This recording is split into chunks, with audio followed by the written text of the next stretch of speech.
Time and ওয়ার্কের একটা কোশ্চেনটায় বলা আছে যে 15 জন লোক দৈনিক 4 ঘন্টা কাজ করে একটি কাজ 21 দিনে শেষ করতে পারে। তাহলে 14 জন লোক ওই কাজের 1/2 গুণ কাজ করতে কতদিন সময় নেবে যদি দৈনিক 6 ঘন্টা করে কাজ করে?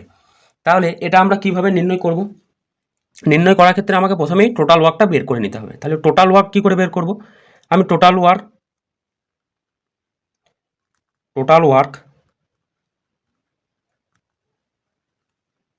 বলেছে 15 জন লোক দৈনিক 4 ঘন্টা করে কাজ করছে, কত দিনের কাজটি শেষ করছে? 21 দিনে। তাহলে এটাই হচ্ছে তার টোটাল ওয়ার্ক।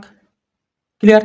এবার বলছে যে এই কাজটার 1/2 অর্থাৎ 1.5 গুণ কাজ কত দিনে করতে পারবে। তাহলে এই কাজটার 1.5 গুণ মানে কি?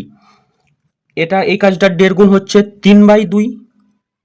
ওকে, তাহলে এই পুরো কাজটা ওই 14 জন লোক যদি দৈনিক 6 ঘন্টা করে কাজ করে তাহলে কতদিন সময় নেবে এটাই জানতে চেয়েছে। তাহলে এটা যদি আমি ক্যান্সেল করে দিই এখানে 2, তাহলে এখন টোটাল ওয়ার্ক হয়ে গেল 15। টোটাল ওয়ার্ক বলতে ওই টোটাল ওয়ার্কের 1.5 গুণ কাজ। তাহলে 15 × 2 × 21 × 3। এইবার এই পুরো কাজটায় 14 জন লোক দৈনিক যদি 6 ঘন্টা করে কাজ করে তাহলে কত সময় নেবে এটাই জানতে চেয়েছে। তাহলে এখান থেকে ক্যান্সেল করো।